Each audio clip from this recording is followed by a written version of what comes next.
This is Transparency, a podcast by Gender Dysphoria Alliance, hosted by Aaron Kimberly and Aaron Terrell.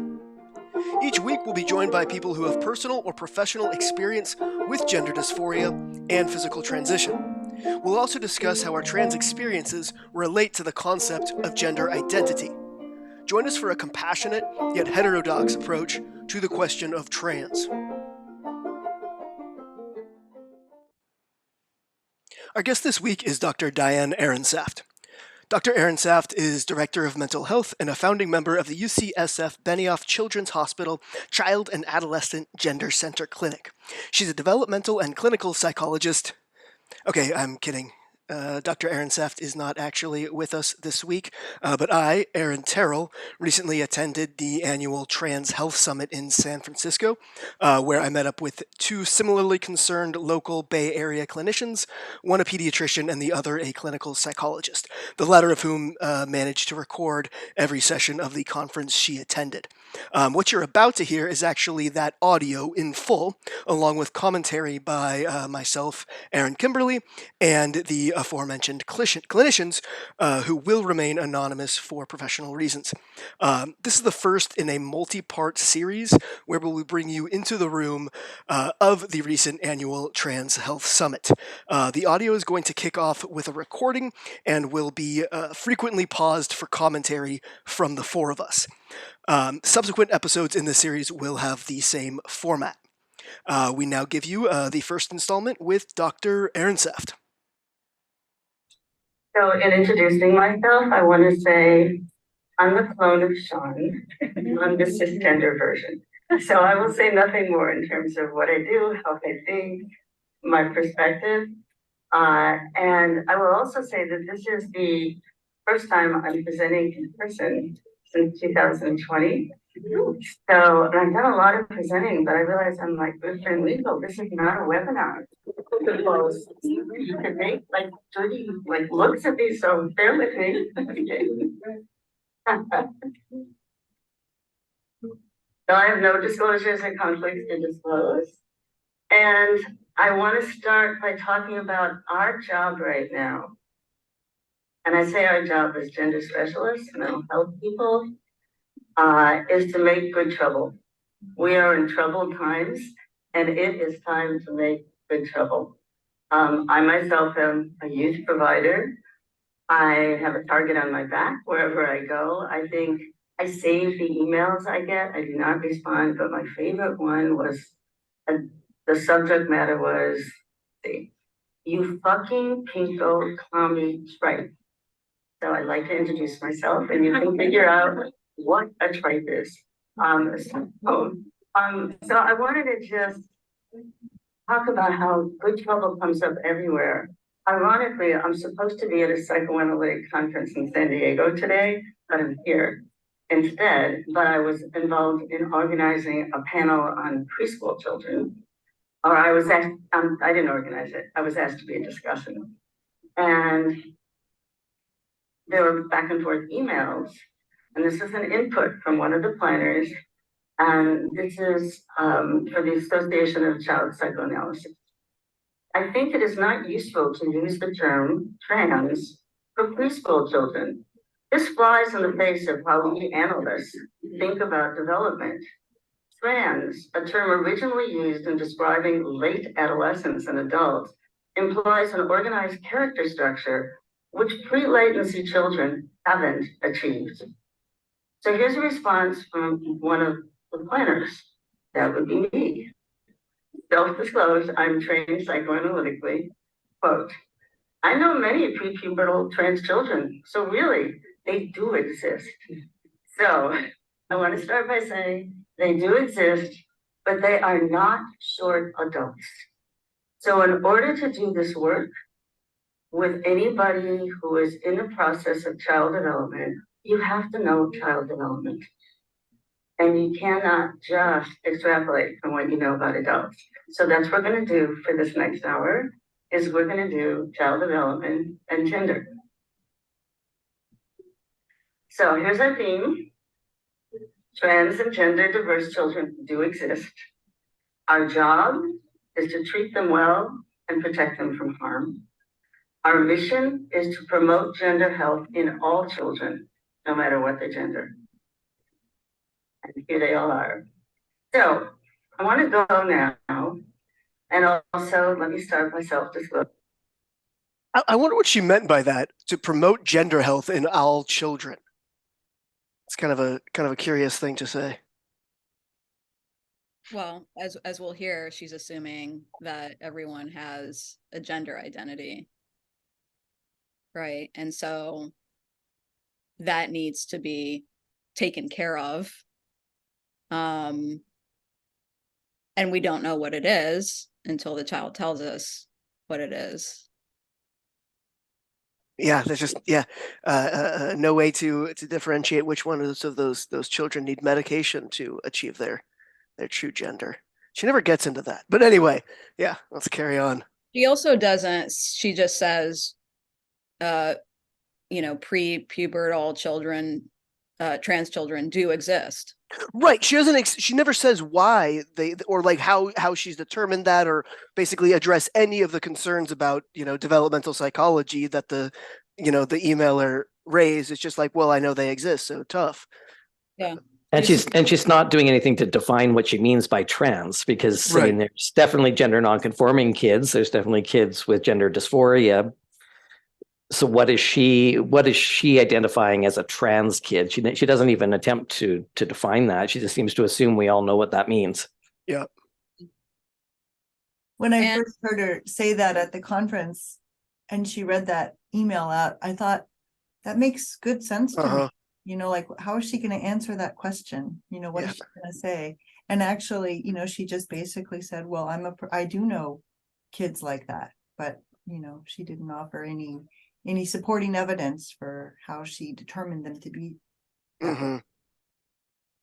Well, she seems to conflate gender nonconformity with being trans. Right. You think that's what she's doing, correct? Just even though that's acceptable language now, right? That's what the APA, the people on the APA task force stressed too, that language changes. And now the acceptable language is trans and gender diverse individuals.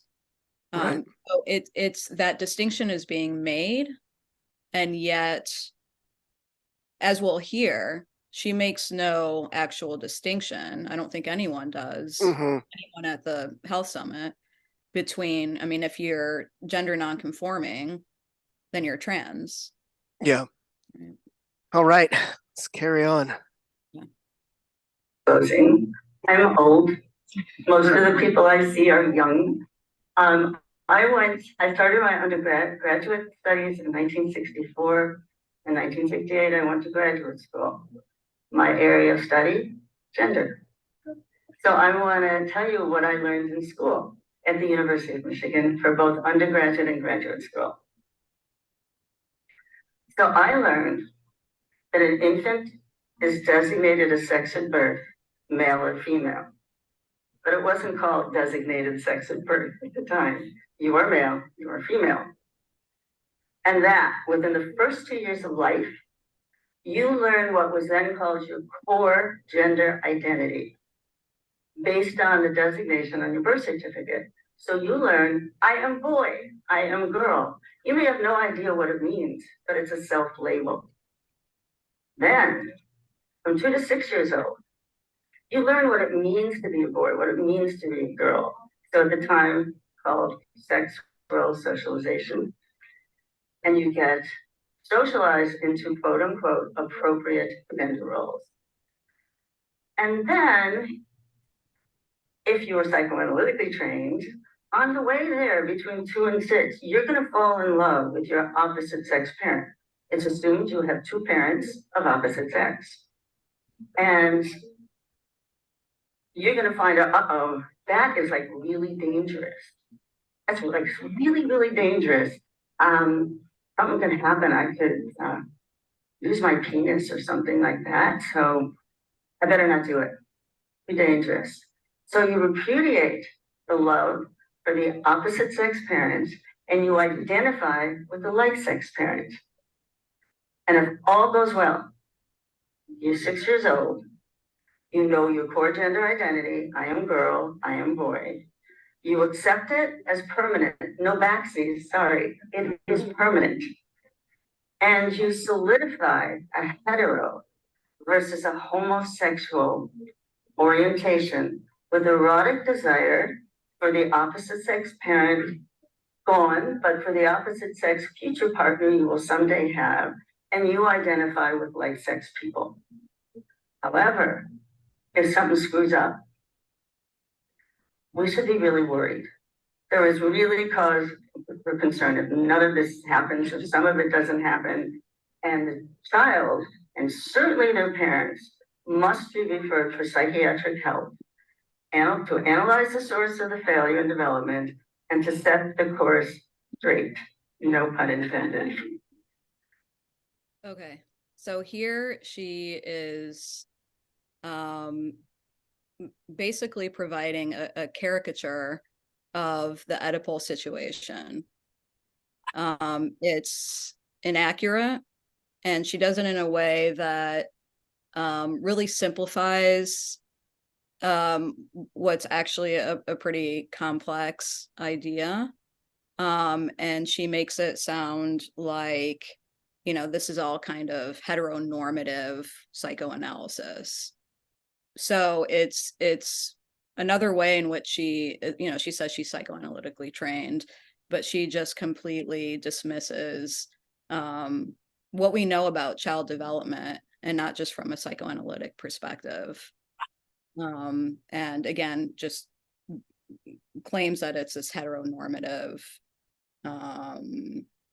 you know, theory that doesn't account for gender variance and whatnot. It's also very contradictory to the narrative that gender diversity is just normal and natural, and all gender identities are normal and healthy, because she's setting this up as we should be very concerned if this heteronormative thing doesn't happen. Oh, no, she's parodying. Yeah. Okay. Like she's basically saying this is the old-fashioned, incorrect way of thinking. Okay, so she's being ironic. Right. From that perspective. Yeah. Okay. But again, it's like a caricature. Sorry, can we just take a pause here? My dog is yelping for something, and then kick it back up. 1 second. Our dogs are being a pain in the ass tonight. Should I continue? Yep. Sorry about that. Thank you. Now, we can learn from Yoda. You must unlearn what you have learned. That's what I've had to do from then until now. And I would say from Sean's developmental outline of being a mental health gender person, I think I qualify as a gender specialist. I think I've gotten there, but I still feel like a gender novice.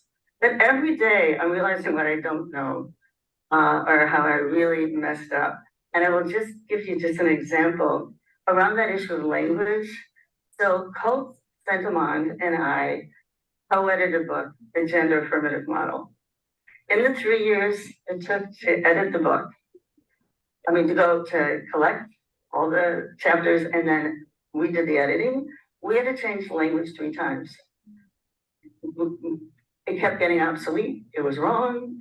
It was offensive, and probably we'll have to change it for the next version as well, because I'm sure that's outmoded. So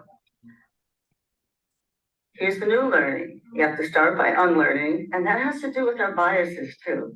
So you really have to ask, what did you learn, not just in school, but just growing up as a person in the culture you grew up in? So here's what we know today. There's not just 2 boxes. There are infinite possibilities for gender. We have sex, we have gender identity, we have gender expressions, we have sexual identity, but they are separate. They are not all the same. They intertwine, but we need to differentiate them. We've learned that our gender identity is the being of our gender. Maybe it starts with that homonucleus in our brain, but it is the being of gender. We then learn, oh, the gender expressions, well, that's the doing of gender. That's how we do our gender in the world. And then we learn, oh, we have a psyche. So any child is going to use their psyche to establish their unique gender self based on nature, nurture, and culture. And so what we have is, it's not all about constitution, and it's not all about environment, but they live in dialectical tension with each other throughout our lives. So we have a gender self that will encompass both core gender identity and chosen gender expressions. And for every child, we now have, if you think this is just a simple thing, if you want to work with kids, I don't want to scare you away, but every time you see a child, you have to think about how neuroscience interfaces with genetics. You have to think about genetics interface with the intrauterine environment. I'm going to put in parentheses here, soft data. There appears to be a correlation between using some form of reproductive technology to conceive a baby or gestate a baby and gender diversity in the child. We're trying to explore this further with research, so I can't say we have soft data. So sometimes it's really good to ask a parent in private, how was your baby conceived? Just get the information. The reason I say in private is because particularly in straight families, they don't always communicate to their kids. So you want to make sure that you're not leaking information in front of a child. But if you can, get that information. Okay, now we have physiology. I'm curious what she means by soft data. Yeah. What is this correlation she's talking about? You know, I haven't read everything there is to read, but I haven't seen that. Yeah, I'd never heard of that until she mentioned it, and I'm also wondering, so if that's true, so if there is some sort of correlation there, wouldn't environment be more of a, I don't know, I just feel like there would be environmental reasons that either of those two things would present. Anyway, that's or she has some sort of notion of I don't know, that somehow IVF leads to some sort of genetic differences. I don't know. It doesn't make sense. right. She says it's very important. I've ever heard of. She says it's important to basically determine this, but why or what it means or how that could happen is not specified. Right. And also when she says, you know, gender identity is the being of gender.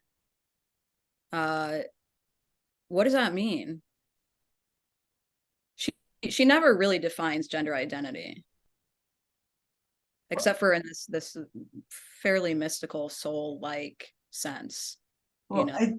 I think that serves her purposes though, because if it's so ill-defined, it's hard to object to, right? If it's the being gender, then it's quite subjective, and it's whatever anyone feels and says about themselves. So it's hard to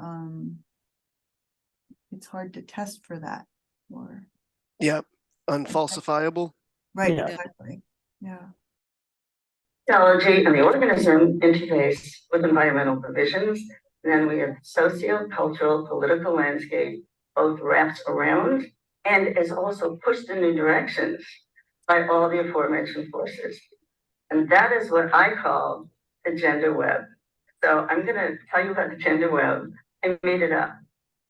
And I made it up because at the time we were all talking about the gender spectrum. I thought that's great. There's variations and different colors along the line. It's linear. And it was always male over here, female over there. And I thought, that's not an abacus. It just isn't like that. So I was actually looking out my window one day and I saw a spider web. And I thought, I think that works. Why not think about this? Why not think about a web that spreads in 3 dimensions, not just 2, and that every one of us in this room has a unique gender web that weaves together nature, nurture, and culture. Now, again, that's simple. Nature, nurture, culture. Can we move on? Oh, no. Here's all the individual threads. You've got your chromosomes. You have your hormones. You have your hormone receptors. You have your gonads and your primary sex characteristics. You have your secondary sex characteristics. You have your brain. You have your mind.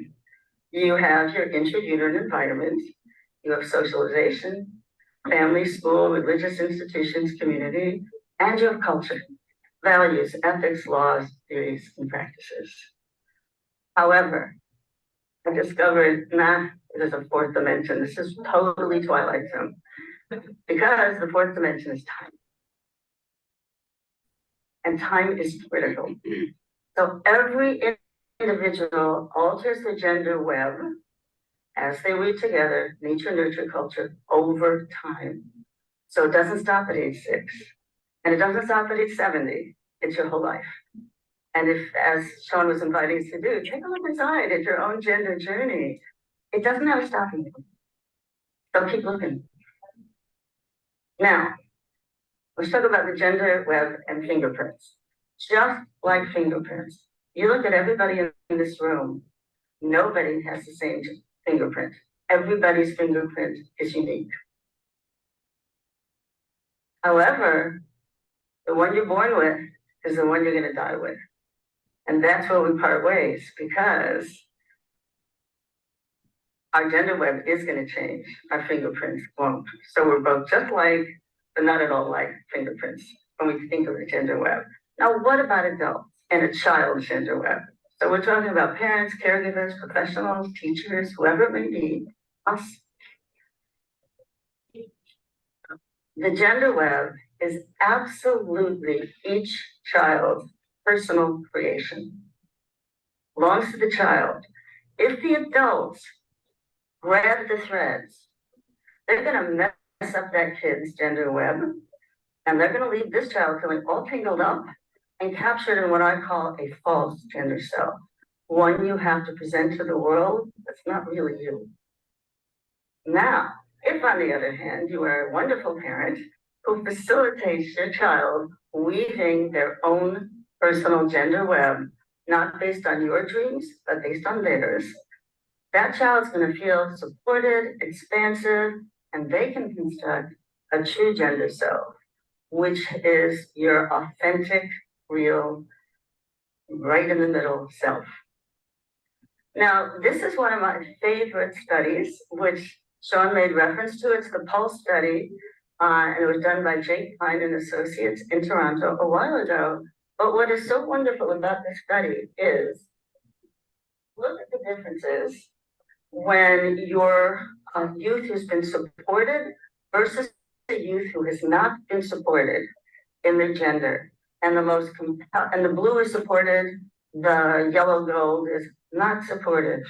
The most compelling statistic in this grid is the suicide one, attempted suicide.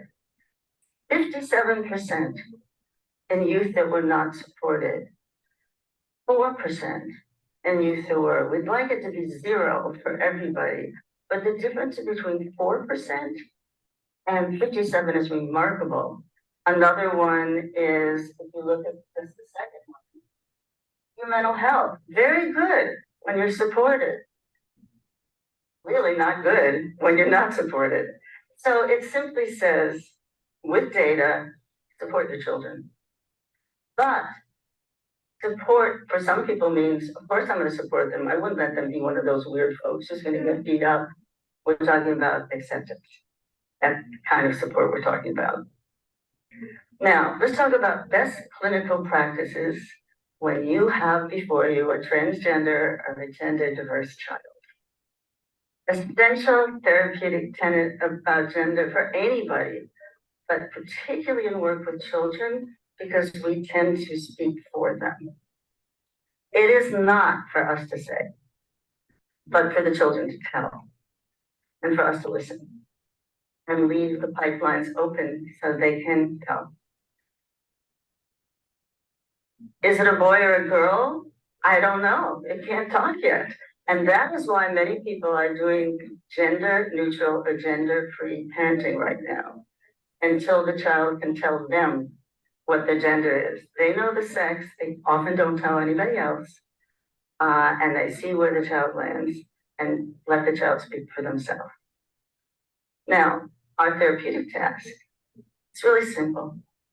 All we have to do is get a youth's gender in focus.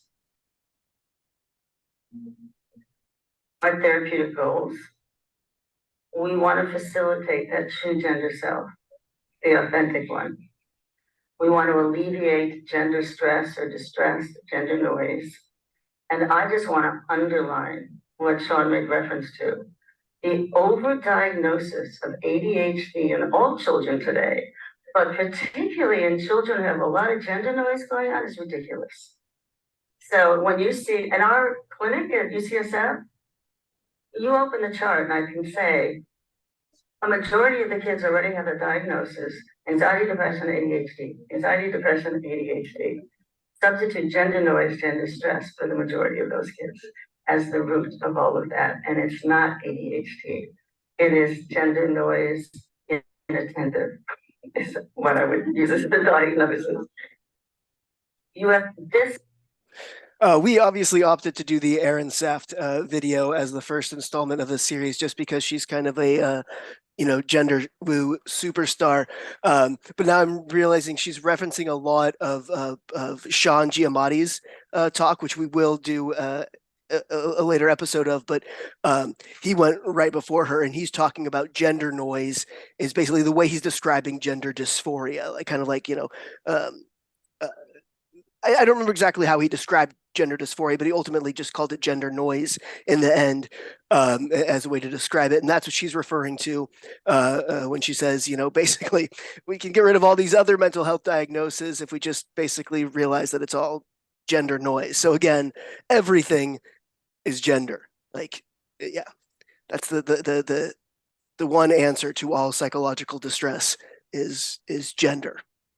It's hard to know how to even come up with counter arguments, because I like the whole thing. Like, I remember studying queer theory back in the 90s, and it was all about just learning the language and recycling it, and you would get an A. Like, as long as you've learned all these big fancy words that Judith Butler is using, and you string them along in a sentence and then send it to your professor, you're going to get an A. And you're not saying anything. And I feel like that's what she's doing. She's saying absolutely nothing, but using the lingo of the community, right? And so it's so hard to even know, like, it's so disorienting. It's a very disorienting use of language. It sounds very sciencey too, the way she strings words together, the way she talks about all these different potential contributors to one's gender identity. It sounds like she's putting together a really strong, but then when you actually look at what she's saying, it doesn't really add up to anything. It doesn't. And this whole idea, the whole ideology rests on that, right? It's like, if I just say things that are really confusing and I've got letters behind my name, if you don't understand, it's just going to make me seem really smart. Right. Yeah. Right? Really, when actually she's saying absolutely nothing. But that's really how this whole movement works, is by just stringing a bunch of really big words together, disorienting you and making you feel like you're just dumb if you don't get it. When really there's nothing to get. There's no substance at all in what she's saying. And you can kind of see it with this metaphor for the gender web, which she admits right at the beginning that she made it up. And it kind of goes to the heart of what seems to me like a really big paradox built into this whole idea, which is, she repeated several times this true gender self, right? This notion of a true gender self, and that's our job, is to help the child find their true gender self. And yet at the same time, she talks about how it changes over life, right? It's malleable. So how exactly are we supposed to land on that true gender self and help the child manifest that in the world? How does that work? It just seems inherently contradictory to me.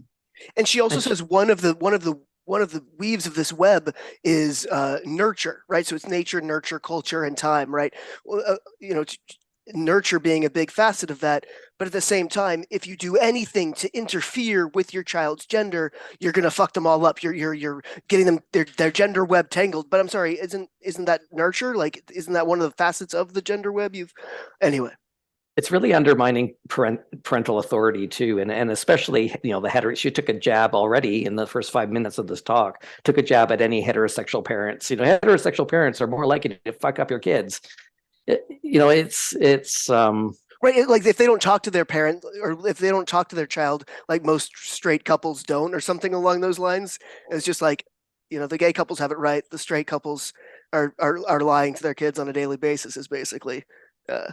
And that it isn't a parenting role to guide your children or correct misconceptions or anything. I mean, she's talking about a parent. It really just undermines the parental role and authority in guiding and molding how kids think. That's important for parents or any safe adult to kind of to guide the developmental process. And she's completely undermining the value and the role of parenting. She actually defines, she asks, what does it mean for parents to be supportive, right? When she looks at the study, and she said, it means acceptance. Mm-hmm. So it means you're supposed to just take what the kid says at face value and accept it. You're not supposed to push back, regardless whether your child has other diagnoses, regardless of whether they're autistic, regardless of whether they've been abused. You know, she doesn't mention any of that, right? Just accept. Yeah. That's the only option to be a good parent. Yeah, just that affirm, right? I mean, I think her next book should probably be How to Raise a Narcissistic Child, because that's essentially going to be the effect. Right. Is no boundaries, no guidance, no limits, Mm-hmm. creates emotional dysregulation and entitlement. Yes. And then she throws in that you know, suicide statistic, which is very likely wrong. I don't know that particular study, but we know from all other studies that there's no good evidence.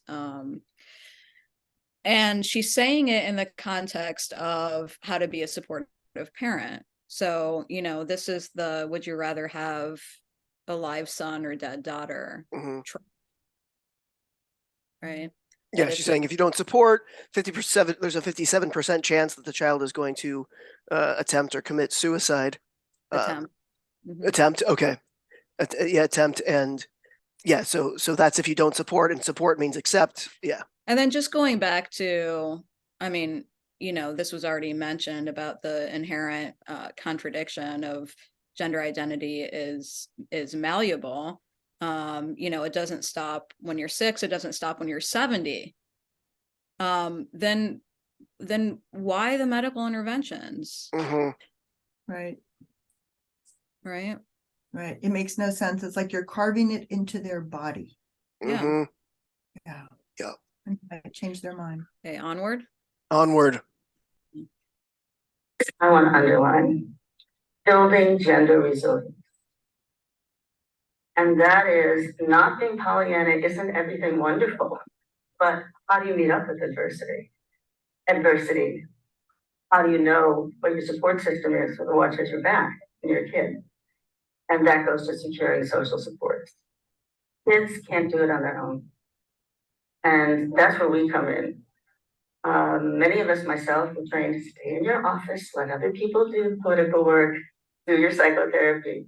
It will not work, particularly right now, that we have to be ambassadors, advocates, and activists. Not all of us will do it in the same way, but you have to do it. You have to make good trouble right now. So our underlying assumption in the gender affirmative model is that every person is entitled to live in the gender most authentic to them, a gender that does not necessarily match the sex designated at birth or the culture's social definitions or expectations of gender expression. I consider that a universal right. I think we have to be culturally sensitive, but I think this is the right of anybody who's a human being. And we call that gender health. But she's talking about gender nonconformance, right? Or she's just saying that, you know, in an ideal world, boys and girls could dress how they want, act how they want, have whatever interests they want. And that, that would be okay and acceptable. But she turns that into being trans. They always lump those two things together. It's any aversion to medicalizing children is an aversion to gender nonconformity in children. It's contradictory, but they always, it's how the campaign works so well. It's just by automatically lumping those two that seem to on their face contradict, but it's just bundled together. And she's saying that, we have to be ambassadors, advocates, and activists, which is an interesting thing to say at what's supposed to be somewhat of a scientific conference. And it just implies also that, it's one thing to do activism outside of the therapy room. But there's a big question about whether we should be doing activism inside the therapy room, right? That's not therapy. That's not neutrality. Yeah, which is common sense. If it was any other political leaning or ideology, that would just be common sense, right? We're told, don't bring your politics, don't bring your religion, don't bring these things into the room with a patient. So how is this topic any different? I wouldn't try to indoctrinate my patients in a Christian faith, so it's not appropriate to bring activism into the room with the patient. But when you bring this belief system into the room and that's your starting point, then you run the risk of making your patients you almost sacrifice them on this belief system, right? Like, you're not thinking about what is in the best interest of this young person in front of me. You're thinking of, okay, this is what I'm trying to make a point here. So this must be the only possible solution for you, given my belief system that I've accepted. And if we look across cultures, there's naturally occurring phenomenon that just occur in humans. But when you look across cultures and over time, there's different ways of understanding these naturally occurring phenomenon and integrating it into societies. Gay and lesbian people in Samoa look very different than gay and lesbian people here in North America. And I don't feel that she's being very respectful, because we live in a pluralistic society here in North America where every family could have a different culture. And she's not really talking about working with families and working with the child's natural environment to make sense of this, perhaps very organically occurring gender nonconformity. And what does that mean within the context of that family and that community that the child lives in? So it's really a type of colonization that she wants to sort of force her way of thinking into the family and the community culture without exploring with that family. Well, what does this mean? What does gender nonconformity mean within your culture? How do we integrate this within your culture in a way that might be mutually satisfactory to the child as well as the family? And that's what true support is. When she's talking about children who aren't supported tend to feel more suicidality, and that's true if we're talking about true support. If we can't find a way of integrating who that child naturally is into the family system and into the cultural system, but she's not talking about exploring with the family what is their cultural system and how can they make sense of this without. And maybe for some families that does mean medicalization, and maybe in some families, like First Nations people, maybe they believe in a two-spirit context or two-spirit concept. And so it just reeks to me of this cultural colonization, that we take these academic theories from queer theory and this, the stuff that she just totally made up, and basically saying to parents, well, you're not good parents unless you believe in this concept that I've just pulled out of my ass. Yep. Yeah. I think it also gets back to what you said before, Erin, about sort of this narcissistic approach to your child. Like there's no context, even though she listed that long list of factors that could affect a child's gender identity, and I'm sure culture was one of them. But in fact, she doesn't put them in the cultural context. And it's very much a focus on this child. What do they think? What do they believe about themselves? And none of that other stuff matters. You can see how this approach would really wedge it, come between potentially the child and the family. If the family's cultural background isn't going to accept this one very specific way of thinking about this, and the child's like, yep, but I do, maybe the child is all on board with queer theory because it might sound fun. And so I think what we're seeing in practice over and over again is families being ripped apart by this approach. Yeah, they get very explicit later on in the talks about just how dangerous those kinds of parents are that are, opposing medical intervention. And I just want to say one more thing. The other point about how political it sounds, what she says, like the need to make good trouble. I mean, it's so hubristic to me. Like we're, our job, we're saving the children, we're saving the world. This is, and there's also this false humility, like I'm a gender novice, and yet she clearly doesn't consider herself to be a gender novice. She has this whole theory. I'm learning every day, but like, what is it? She's making it up more and more every day. And what does it mean that, okay, I learned all this developmental psychology and I'm throwing it out. And, I wrote this book and the pronouns, all the language changed 3 times. We had to keep writing it because we were offending people. What does that say about how those words reflect actually the reality of what's happening, that you have to keep changing the words? Like, so how well can it actually reflect reality if that's what's happening? I don't know. Reality is malleable. It's a reality journey. Right. Reality is expansive. Yeah. And yet we have these bodies, these real bodies. So they're very inconvenient. Yeah, as a physician, I deal with bodies, so real bodies. Now, here's a challenge. That's all very fine and good. You have to be an eye that watches. You have to be an ear, and most importantly, you have to be a mirror. You are one of those external mirrors, and you could make it the best of times or the worst of times for a child, depending on what you mirror back in your mental health work. Whatever work it is. I say, oh, just listen to the kids. Well, how the hell are you going to know what they're saying? Some of them don't talk at all. And some say, I don't know, or can we just not talk about this? And I will say, I was trained psychoanalytically that you wait till the child brings something up. You never bring it up. Well, let me tell you, you could wait till hell freezes over, because a child by age 3 may have already gotten the message. We don't talk about such things, or if I do, I get the look. And I don't know who this lady is, so no.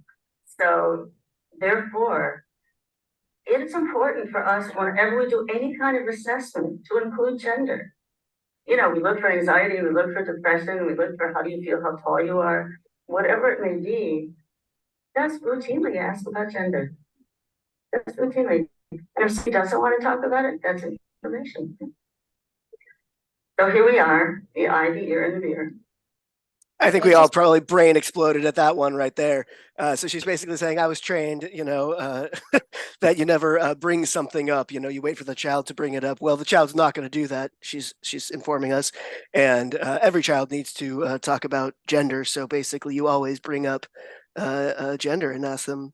Anyway. Yeah, let's just put the idea of gender identity in every child's mind. Right. Is basically what she's saying. Right. I know they're thinking about it, and I know whenever they talk about it at home, they get the look, and so they feel like they can't talk about it, but here's a safe space where we're going to talk about gender. Even if they say they're uncomfortable or they don't want to talk about it, it's important that we talk about it. Yeah, and if they're talking about it, that's material, right? They're either suppressing it or repressing it or something, but it's certainly there. There's no doubt about that.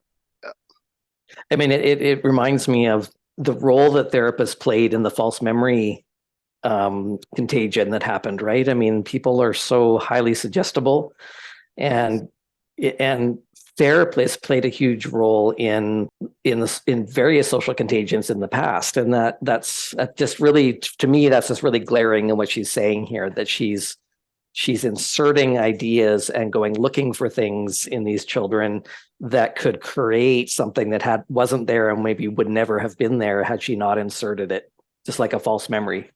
Yeah. And she was a prominent satanic panic. Yeah. She obviously didn't learn a damn thing from that.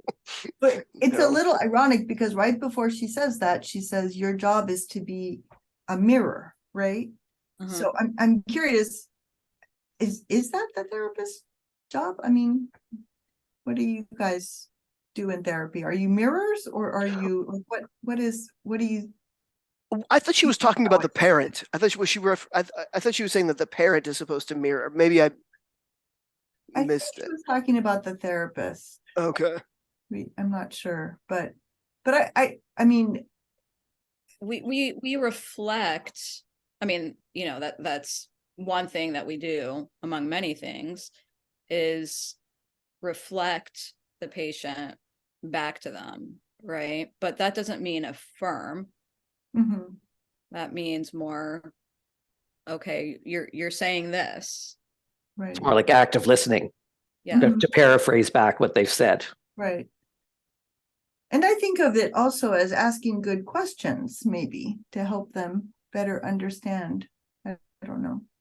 Isn't that what therapists do as well? Like, you don't just sit there necessarily and listen all the time. Don't you also ask them questions to help them dig deeper? Yeah. I mean, different therapists have different approaches, and some do, think that questions shouldn't be asked a lot.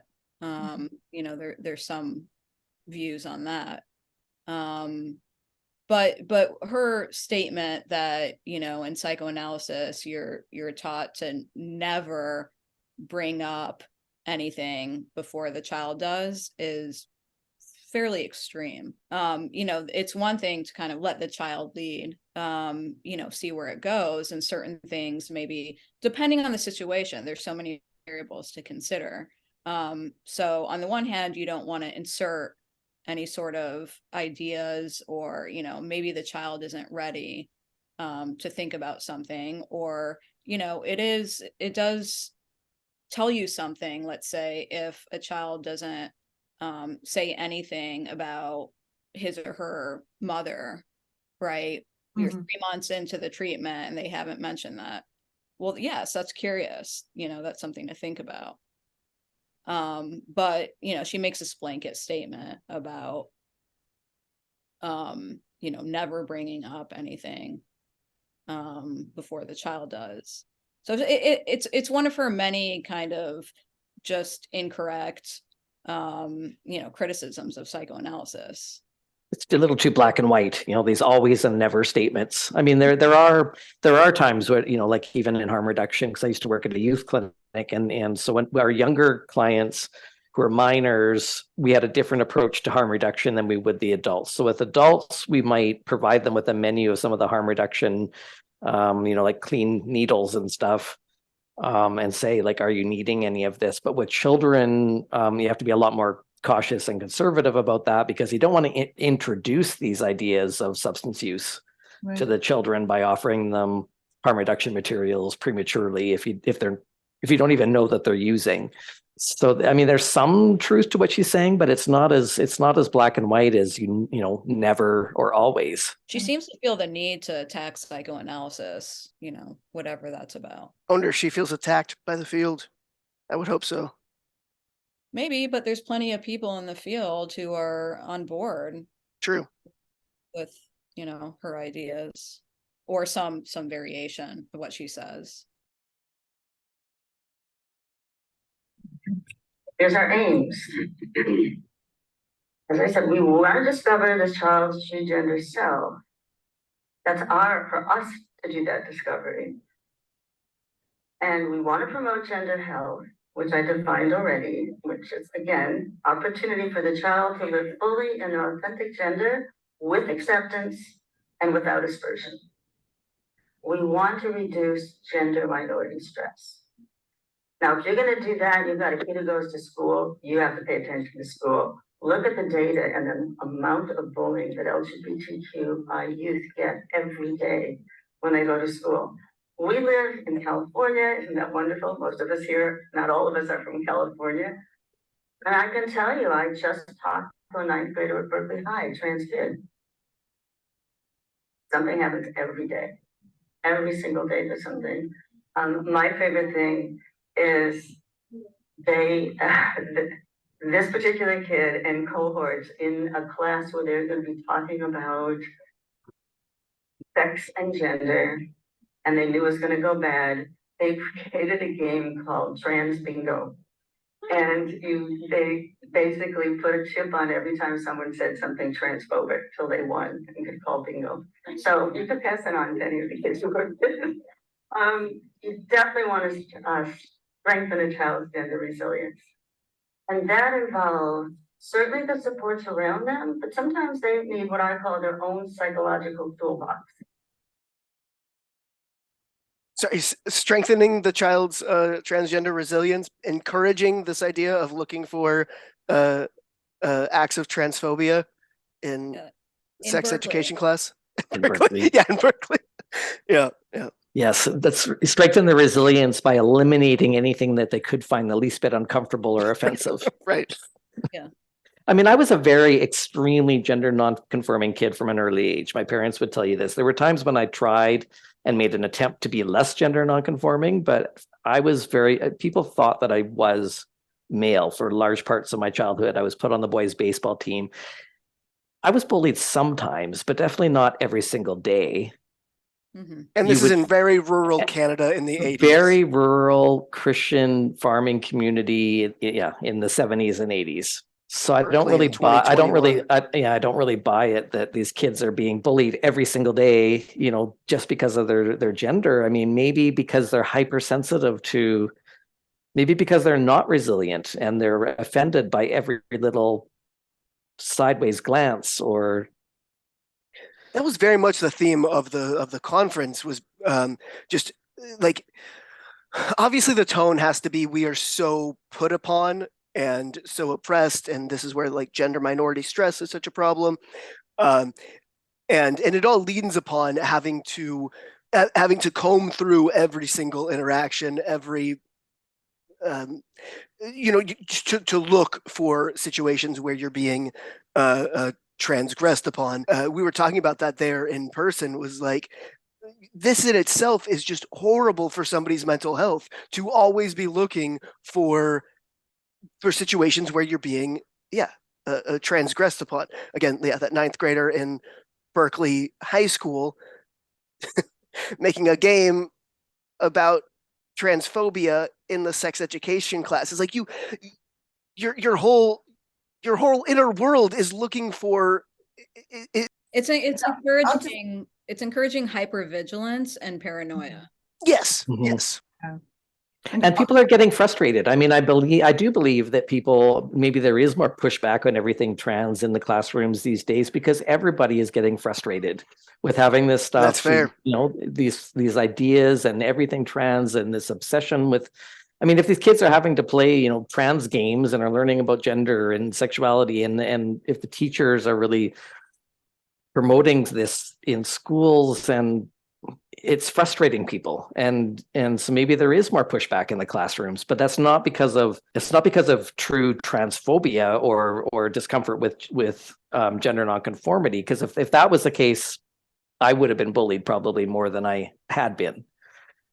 But if I was going to school every day, trans, and expecting special treatment and getting offended by everything that everyone was saying, I probably would have been bullied a lot more than I was, because people are frustrated with this cultural climate and the obsession with everything gender. Yeah. I think most people are supportive even when they don't understand. I mean, and even like when I say I was bullied, I mean, there were a few incidents where I would say it was true bullying, but most of the time it was just people trying to make sense of it, right? I mean, they would make a comment like, "Are you a boy or a girl?" or "Why do you look so much like a boy?" And it was just because I was different, and it was something they'd never seen before, and they were trying to make sense of it. I mean, that's not bullying. That's just human nature.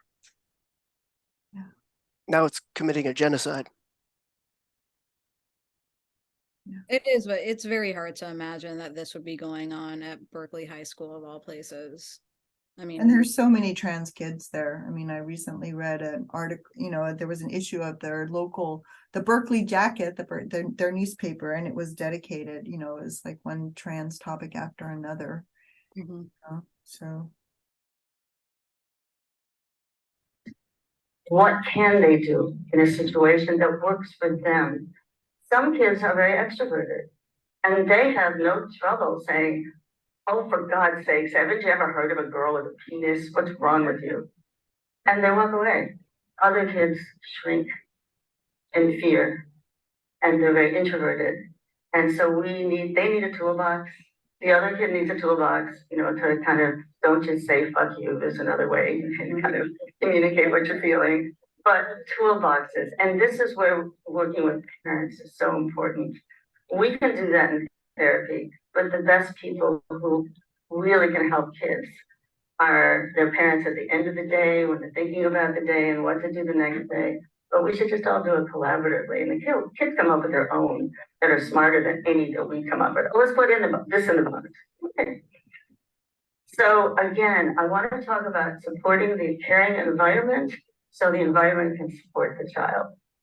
It's just like on the airplane, you know, they tell the parents, you put the mask on first. One thing we have forgotten about is grandparents. The most moving work I've ever done was running a grandparents group through Gender Spectrum. And it started spontaneously at one of the Gender Spectrum family conferences where it ran through Sunday. Late Saturday afternoon, Joel Baum, who was running the weekend, said, we have a problem. We have all these grandparents who come. And they said, there is nothing here for us. And so the to me is, could you run a grandparents group tomorrow? I went, well, I've never done it before, but sure, why not? It was standing room only. And it was so moving. And it had morphed into then an online grandparents group, which I did, and it's now self-run. They want to do it themselves. And hearing grandparents talk to each other and really, and they're not all on the same point, what I call the acceptance spectrum, and that is a spectrum. And they work with each other, and it's really beautiful to see. So do not forget grandparents, and of course parents, and don't forget siblings. They are the best of worlds, or the worst of worlds for a trans kid. Like in one situation many years ago, where this child did not disclose to others that she was transgender, except when her friends came over and her little brother would go, you know, my sister has a penis. So you want to work with that sibling and help them support their child better. I mean, their sibling better. Okay, so now I'm going to do this for both children and adolescents because Jack isn't here today and he was going to do the adolescents. So Sean and I are kind of covering for both of us. I mean, for Jack. So here's a laundry list. These are the kind of challenges, and I would invite anybody to add to this list because it can go on and on. Clinical challenges when you're treating prepubertal, transgender, or gender diverse children. And I'm just doing it all at once so you can see, it's a blast. So how do we establish standards of care when we don't have evidence-based scientific longitudinal data for these children? And I will say I was on the task force for the WPATH Standards of Care version 8 on the childhood chapter. We did it. It's not that hard. And we do have evidence. And I would say it's not all positivist evidence based on numbers and quantity. Clinical expertise is evidence. What you learn by being a clinician for 35 years, I consider that evidence. That is useful. Yep. So now we go. Well, wait a second. Can a young child really know their gender? And what about all this research on persisters and desisters? And we got this little 5-year-old, but research says the majority of them aren't going to be there by adolescence. Got that. And then we go, oh, well, okay, maybe they can know their gender, but can they really know it enough to warrant a social transition to change their name, their gender markers, pronouns? how they present. And then, wait a second, if in this gender affirmative model, gender variations are healthy phenomena, they're not disorders, how come we have a mental health diagnosis for kids? Why? Why would we have a diagnosis, gender dysphoria of childhood, in a mental health statistical manual if it isn't a disorder? I will raise my hand and say we shouldn't. And so the next one is if, it was what I said before, okay, this gender affirmative model says, if you want to know a child's gender, listen to the child.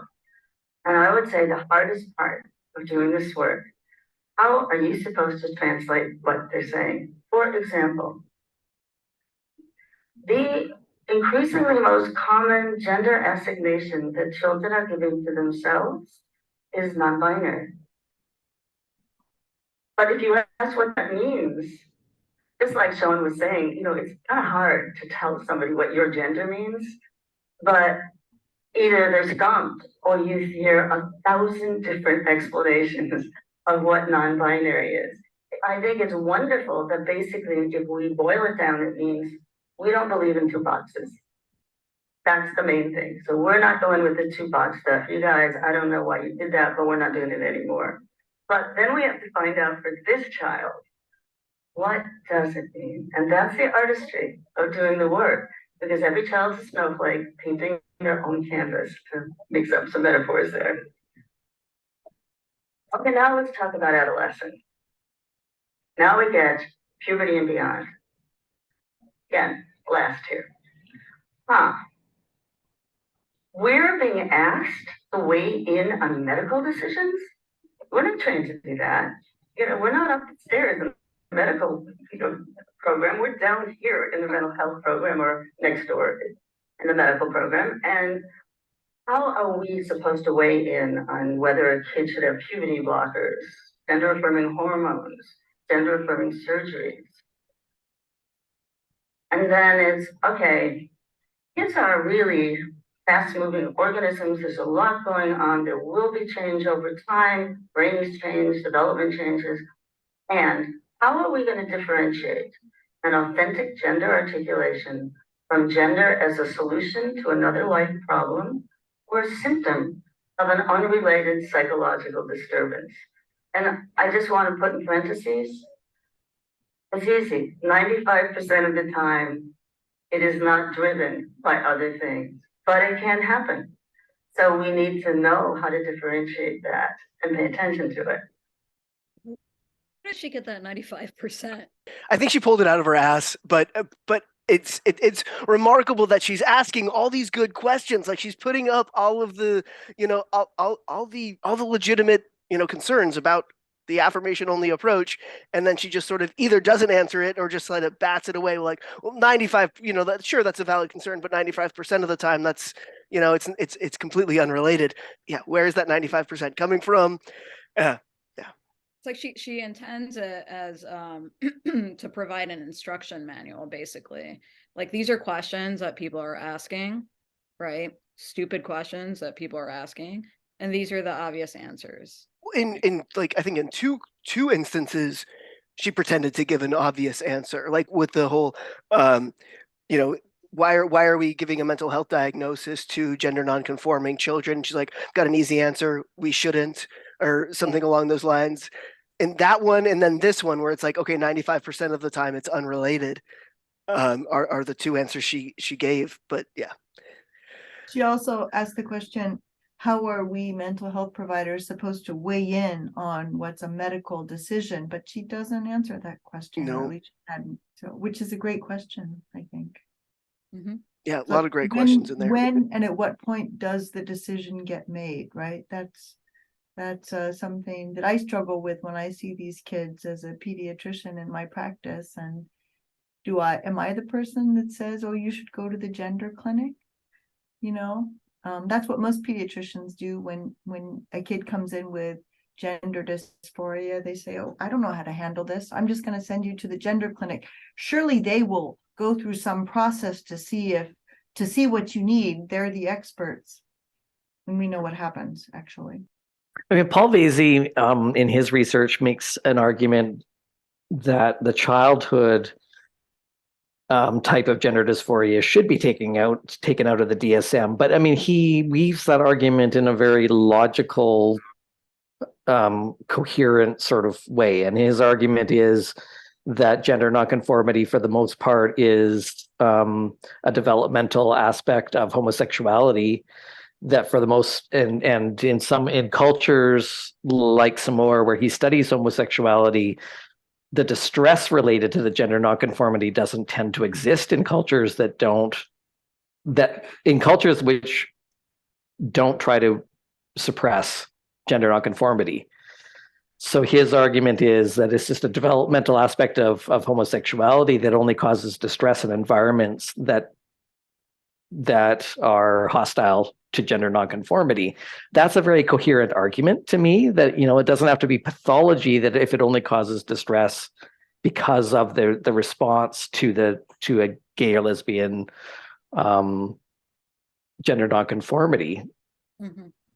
But that's not what she's saying, right? I mean, that nothing that she says has that kind of coherent groundedness in reality. It's so hard to follow what she's saying. Well, the implications of what she's saying are different, though, right? Like she's saying, if your gender variance is not a mental health disorder, it has medical implications. So whereas what Paul Vasey describes, there's no medical implications, right, for those. Exactly. Yeah, because in Samoa, when we talked to Vasey, he said it's actually very unusual for Samoans to medicalize. Why would they? Like, it serves no purpose for them, because they can just openly be gender nonconforming. Right. And that's a much healthier model in my mind. I mean, I know Samoans have their own issues, but in an environment where they can just be themselves and be gender nonconforming, they don't need to medicalize. It's not considered a mental disorder. It's just how gay is expressed in many cultures. But it's so backwards here. It's that we need to somehow create a culture and an environment that's hostile to gender nonconformity, and our solution is to medicalize it. Well, it's like what they do in Iran, right? To gay people. It's exactly what they do in Iran. But and we don't see that because we've divorced gender nonconformity from our concept of gay and lesbian. And that's a fairly recent. Like, I remember back in the 70s, 80s, it was common sense. Most people understood that gay and lesbian people were more gender nonconforming. And I remember there being a very deliberate attempt to separate gay and lesbian sexuality from gender nonconformity back in like late 80s, early 90s. And I think AIDS had a lot to do with that. I've said that on the podcast before. I think AIDS probably had a lot to do with that, because it was a lot more common for very highly effeminate gay men to have sex with straight men. But I think with AIDS, I think that probably scared off a lot of the heterosexual men or highly masculine bisexual men that were sleeping with the effeminate gay men.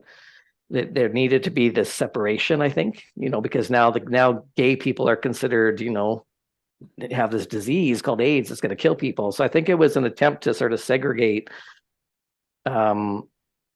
especially gay men in particular. And I think lesbians kind of just got, wrapped up and then caught in the same loop. But I think it definitely correlates in terms of the timing for when there seemed to be this effort from the gay and lesbian lobby. They started to see a lot more straight acting personals ads, where it really started to become gender nonconformity in the gay and lesbian community became more and more shunned from late 80s onward. And I can't think of any other explanation for that other than AIDS and wanting social acceptance. And they were more likely to be socially accepted if you weren't gender nonconforming, because gender nonconformity makes people feel uncomfortable.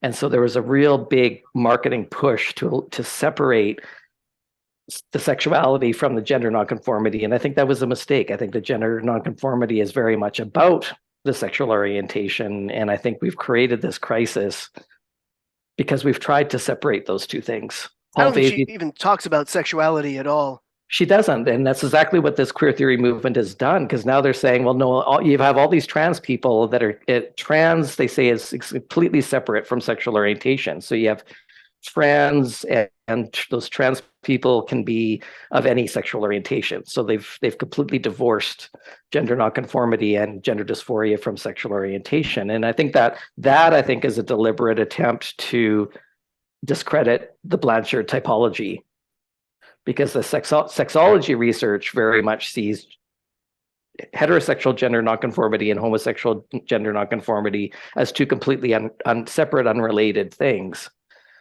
And I think when you have the gay and lesbian community saying, well, we want to disown gender nonconformity, and you have heterosexual men with autogynephilia saying, well, we don't want people to know what that means and what that is, I can see from a political point of view, let's whitewash this whole thing by completely separating our concept of trans from sexual orientation. I don't think Diane Ehrensaft understands any of that, to be honest. Probably not. Yeah, we kind of got off on a tangent. And I'll just give you one example. There was a child that was brought to me at age 5. She had never shown any indication that she was exploring gender in any way. There were no breadcrumbs. Came home one day and said to her parents, I'm a boy, cut my hair, I want Oshkoshes, that's all I'm gonna wear is Oshkosh overalls from now on. They cut her hair, she got her Oshkoshes, she didn't change her pronouns yet, but she insisted, and the parents said, it doesn't make sense. Yesterday she was all frills. Well, it happens. So I spent a year with this child, and this is what I discovered. She couldn't sit still in class. She was in a public school in a very wealthy community where everybody was so well behaved. And she noticed that when boys acted up, it was, boys will be boys. But when she acted up, to the principal's office. And she hated going to the principal's office. So she said, ergo, I'm going to be a boy. I won't go to the principal's office. So when we found out that she was dysregulated and could sit still in class and attended to that, gave her 504 accommodations, she didn't want to be a boy anymore. And she wasn't being sent to the principal. So that was one where it took a little time, but we sorted it out. So next one. All right. You don't have a fully developed myelin sheath until you're 25 years old. How are you as a teenager going to be able to make informed decisions about irreversible or only partial reversible medical interventions? And I ask you, if that's so, how are we letting 16-year-olds drive? How are we letting 18-year-olds be in the military? Really? Shouldn't we wait till they're 25? Okay, next one. What about this fertility issue? Can a youth receiving gender-affirming medical interventions that may impede or negate their ability to have genetically connected children have the foresight to assent to this potential foreclosure of fertility? When kids are teenagers, we're lecturing them all the time how not to get pregnant or make somebody else pregnant. And now we're saying, hey, you want to think about being pregnant? Or getting somebody else pregnant?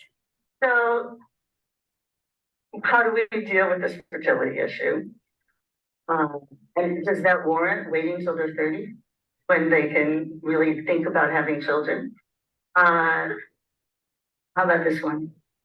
What does it mean? So, sorry, I just have to comment on that. She's saying, we don't like teen pregnancy, right? I thought we don't like teen pregnancy. So why are we worried about interfering with, an adolescent's fertility? Anyway, that's such a stretch. Something I noticed from working with a lot of the youth, and I don't know if this is true of those that have the classic dysphoria or if it's more the ROGD kids, but I've noticed when I was assessing the kids, and by kids I mean like late adolescents, I noticed that they had absolutely no foresight. Like we would ask them things like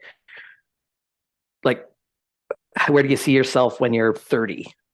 or 40. And I think I would have been able to answer those questions. But they just have absolutely they can't think beyond the present moment at all. I thought that was very unusual with that population. And I think a lot of it is because the ROGD kids, they're building their identities on something that isn't embodied. Like they're building their identities on anime characters, and so how do you, if that is your identity that you're building it on? Whereas I was building my identity on the men in my community. I wanted to be like those guys and do what they were doing, but they're so disembodied with their identities that they can't think a month in advance or a year in advance, let alone whether they want to be parents when they're 30.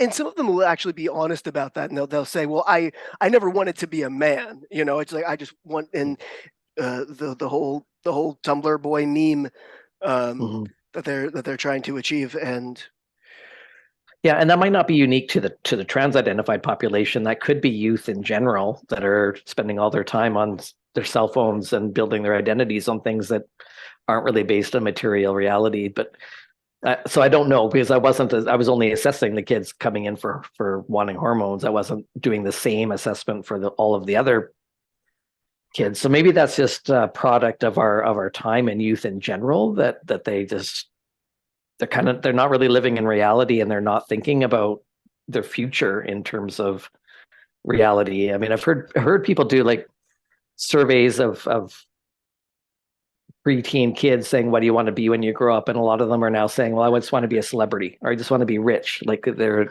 not really thinking about a future in terms of just practical realities of things like what kind of job you want, and do you want a relationship or not, and could be just a sign of our times. Interesting. Well, if what Diane Ehrensaft said was true, that the largest percentage of kids now are claiming to be non-binary. Mm-hmm. I mean, that's sort of like obviously not connected with biological reality anyway, right? So where does that lead you to in the future? Right. How do you envision that? Yeah. Right. It's kind of maybe not exactly a dead end, but certainly not a clear endpoint where that's going. A lot of it almost seems like a deliberate rejection of growing up, like a sort of Peter Panning of oneself. Is the whole opting into the non-binary or the trans thing is just sort of like stopping development. So it makes sense that looking into the future is like, what do I envision at 30? Well, no, I'm trying to avoid that eventuality entirely by not growing up. It's very non-committal too, right? It's like, I'm just going to keep all my options open. If I'm non-binary, then Right. There's no limits. Yeah. Right. And I think you also see it, maybe this hesitation to grow up, and like kids not getting their driver's license as eagerly as they did 20 years ago, just as another manifestation of it's not that exciting to grow up. Who wants that?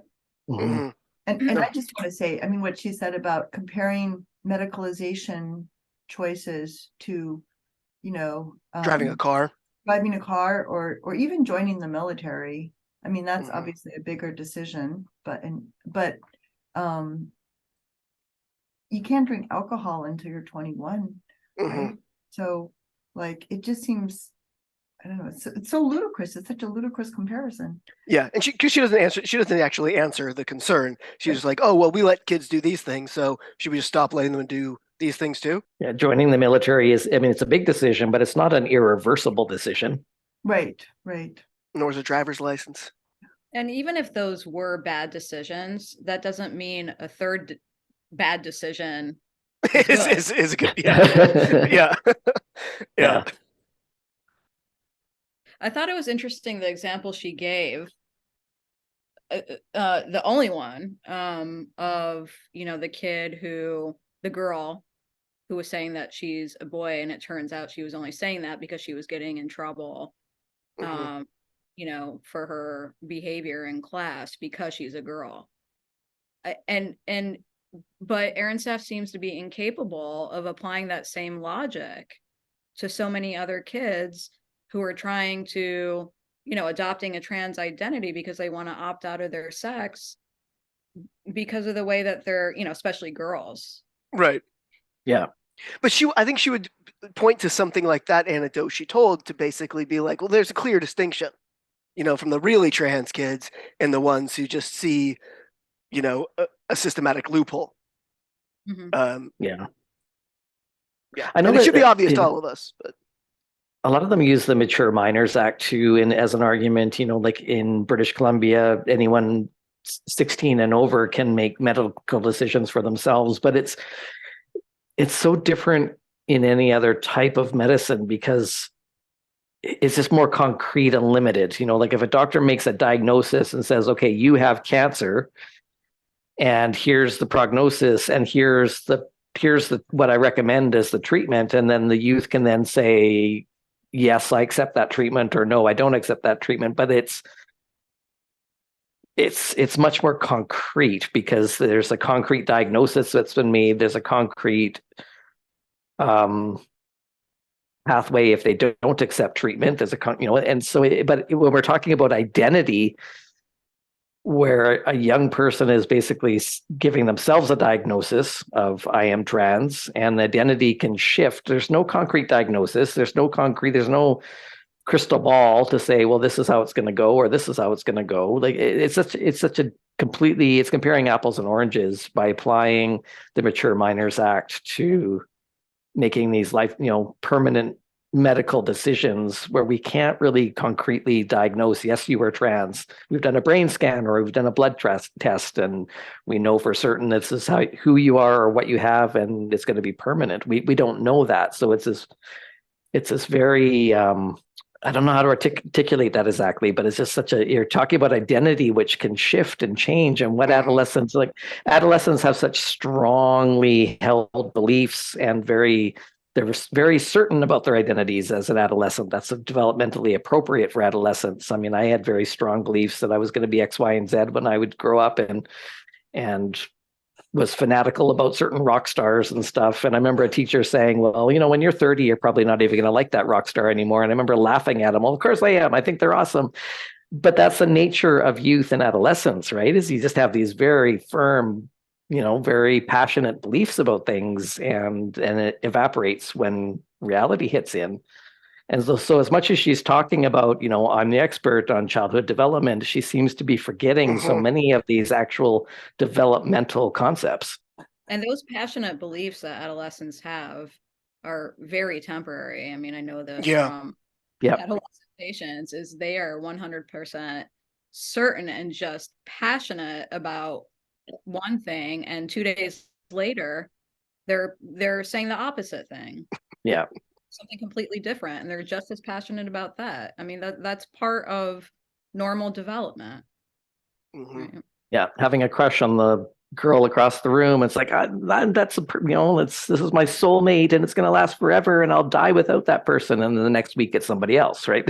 That's normal adolescent behavior. And all of this requires throwing out everything that anybody previously understood about developmental psychology. Yeah. And Aaron, that analogy that you made about a child or adolescent, I guess, being able to make a decision about a cancer treatment.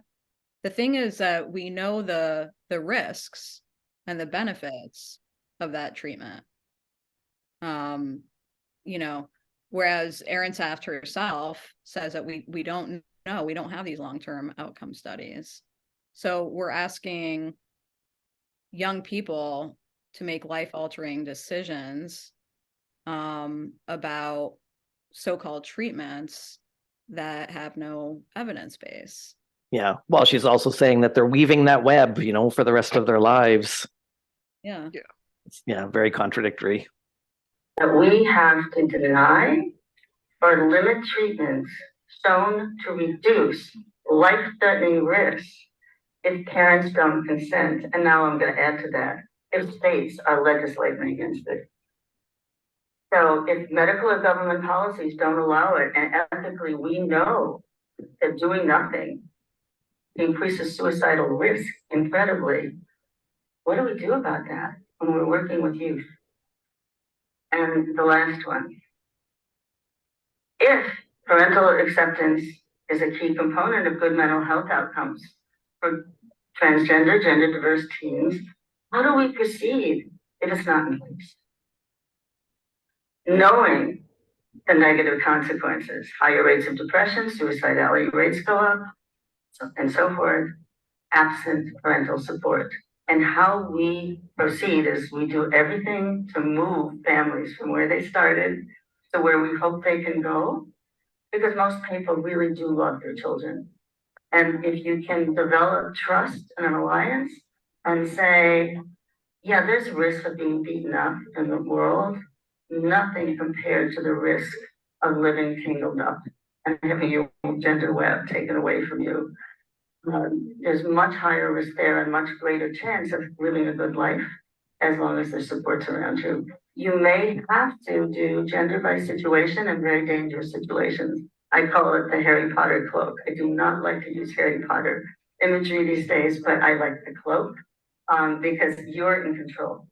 When you put the cloak on, if you want to make yourself invisible to someone, you put the cloak on. And I will self-disclose, I'm Jewish. I have been in certain countries where I will not wear Star of David. And that to me is me putting my cloak on. It doesn't feel safe in certain places, but I'm very proud to be Jewish. So I just kind of use that, extrapolating from my own experience. So let's do so. What if it's gender and something else? I gave the example of gender, solution to another life problem, symptom of an underlying disorder. There are sometimes certain forms of psychosis where gender gets thrown in the hopper in terms of an avatar of self, and it's not for true gender self, but it's part of the inner chaos. So we, on the other hand, never say if you're schizophrenic, you can't also be trans. In the same way, if you're schizophrenic, you can't be a parent. You can. But there's just factors that have to be taken into consideration, particularly when it comes to surgical interventions and resilience. Now, it can usually be a signal of disordered parenting or socialization. We think now, I mean, I do a lot of I stopped doing expert witness, and a lot of them are custody battles where the accusation is the supportive parent is grooming a transgender child, making them be transgender. And they are disordered, the child should be taken away. Well, have you ever tried to get a boy to wear a dress he doesn't want to? That's as much power as parents have in that situation around gender identity. And really the disordered parenting is more the parent who pulls the pierced earrings out of the child's ears and takes them to the barbershop to get a haircut after they've been living with their mothers and saying, we're not doing that here. We're making a boy out of you, a real boy. That's disordered parenting. But we do have to pay attention what's going on in the family system that may be affecting the gender of the child. This one, myth, is what I say, big myth, fake news, gender as an obsessive phase of an autism spectrum. There is a significant correlation, now I'll use spectra, between gender spectrum, autism spectrum. I call it the double helix rainbow kids. We don't know why, but we know the what of it. A fair number of the children in our clinic have had autism diagnoses, and a fair number of children in autism clinics are trans. So it's a thing. And we have all kinds of theories about brain development, about they're free from social cues and the way we're restricted, that we actually we're stuck reading them around socialization and so forth. So yes, you will, if you are a gender specialist, meet up with autism. So get some training in autism. When we did the childhood chapter, we talked about that. We said, we're not going to require it, but we're really going to recommend it for this reason. Now, you may have gender and a separate psychological issue. It happens all the time. I mean, gender is just part of us. We have a whole other parts of our life. You may have just lost your parents. Many other things may happen. You may indeed have separate, you may really have ADHD, the real kind, and you're transgender. So it's an and thing, and it doesn't preclude going forward, for example, with puberty blockers, social transitions, or gender affirming hormones. Now, as I said, your role with adolescents is to weigh in, make recommendations on gender affirming medical interventions, and talk about it's not just insurance companies, but gatekeeping mental health associations. We require at the Child and Adolescent Gender Center a letter of support and from a mental health professional, and it must have a recommendation at the end that says, from a mental health perspective, I have assessed that this intervention is in this child's best interest, and indeed that there may be some risks in not getting it. Well, there are certain professional organizations and insurance companies who advise providers, you can't do that because you're not a medical professional. You can, as long as you say from a mental health perspective. But we've had many kids who had to find somebody else to write a letter because the provider said, I don't want to get in trouble with my organization. And they told me I can't do it. So push back if somebody tells you you can't do it. And that is, again, puberty blockers, hormone surgeries. You may be asked to write letters of support or gender health evaluations or assessments. And it makes us nervous. And it involves advanced training. And it is what, right now, drawing all the heat from the critics. The medical professionals are the ones who will go to jail. We will lose our licenses, just to let you know, in terms of the accusations of we are harming children, putting them at risk, and so forth, with these non-evidence-based, non-FDA-approved interventions. So that can be anxiety-provoking. This is us, right there, some of the time. And that's why we want to all come together, because that helps this go away. Goals always remain the same. Get a child to use authentic gender in focus, provide all the nutrients for the child or youth, for not just their gender, but their overall well-being, so they can thrive. So again, let's just go back. You are going to get them in focus and give them all the nutrients. Now, again, I just want to emphasize, and I'm going to look at time. We still have some time, so I'll run through this quickly because I want a little time to be able to also ask for questions. Children, not third adults. So you have to know child development. And there are different age clusters. It's not just, I know kids. Well, there's 0 to 2, 2 to 6, 6 to 10, 10 to 14, 14 to 16. So I'm going to run through, 16 to 18, sorry. Forgot about them. So we have to think developmentally because they're not short adults. And at the same time, there are actually no boilerplates for all of development. Some of it is very culture bound. So we can think of as schemas and think about what is culturally specific. At the same time, there are some things that are universal. Kids typically crawl before they walk, before they run. In every culture, if you look at development, we want kids to eat well, sleep well, learn well, play well. That's just kind of goes across. So let's think, I'm going to now think developmentally within Western culture, okay? I should say I'm both a developmental and clinical psychologist, so developmental. Okay, I'm just going to zero in here on ages 2 to 12 because I had planned to stop. Okay, 0 to 2. Here's what's going on around gender. There still today, some grown-up is going to decide the sex of the baby, usually by looking between their legs when they come out. So that's going to happen. And then, unless you're doing gender-free parenting, people are going to start treating the baby accordingly. And they're going to assume that this baby's sex is going to match the gender they are. That is an assumption in our culture. Oh, you're having a boy? Oh, great. You always wanted a boy. Well, you're having a child. We'll see if it's a boy. So as early as the third quarter of the first year of life, a baby can already start showing evidence, hints about their true gender. So there are toddlers who tear off dresses, or turn their onesies into dresses, or tear out barrettes. You already see it starting to happen, even in boy choices, color choices, which are culturally determined. You know, these days pink is for girls, it used to be for boys, so it's not fixed in stone. And as kids will tell you today, don't you know, it's just a people color.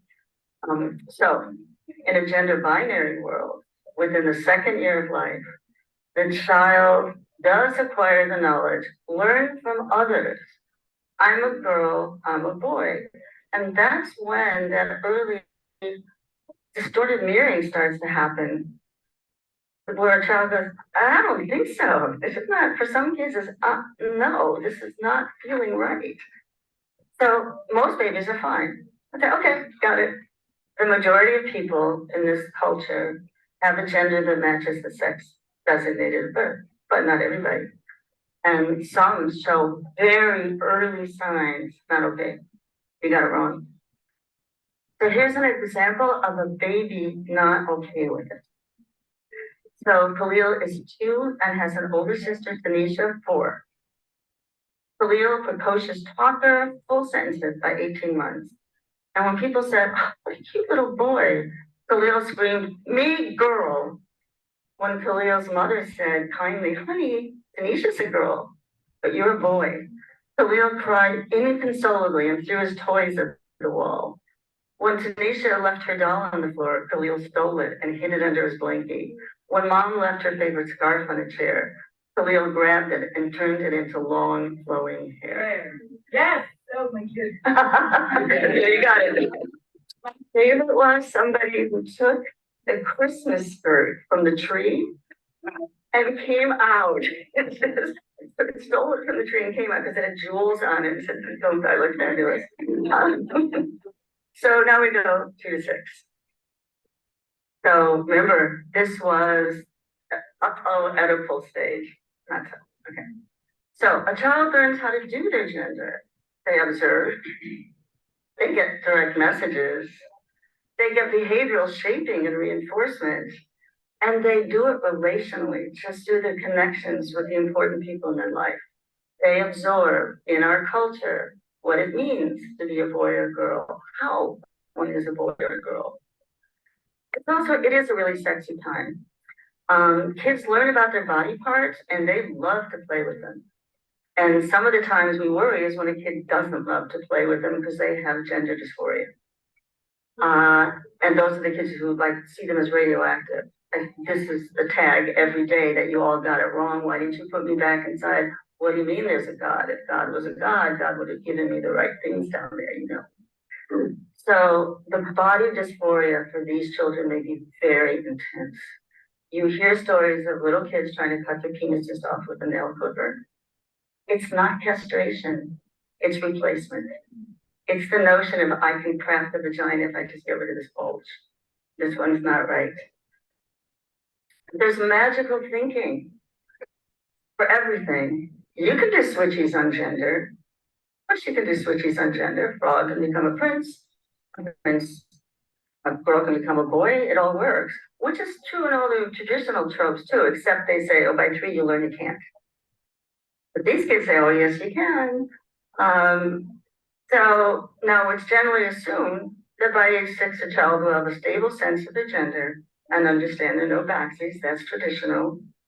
And this can cause a lot of stress for a transgender or gender diverse child if that assumption is placed on the child.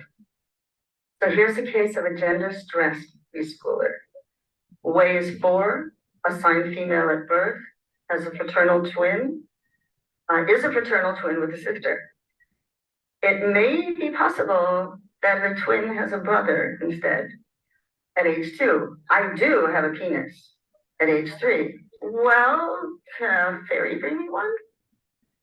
Age 3.5. Well, can we go to the store and buy one? Age 3 3/4. I only want to play with boys with penises. So this is a child working out this dress. And as long as we say that vagina equals girl and penis equals boy, we're creating stress for children where they go, not me. I've been taking, in terms of gender literacy, talking to the kids, there's XX girls and there's XX boys, and there's XY boys and XY girls. And if you have XX, before you come out, you go vagina and vulva inside, like when a uterus, you make babies. And if you have XY, before you ever come out, you go testicles and a penis. And then from there, later we'll find out which gender you are. So again, watch your own language. Don't talk about boy parts and girl parts. The parts.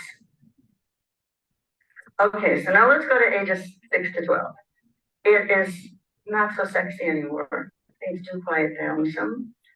This is the era of rules and regulations. It's concrete thinking according to Piaget, and it is applied to gender. Rules about gender.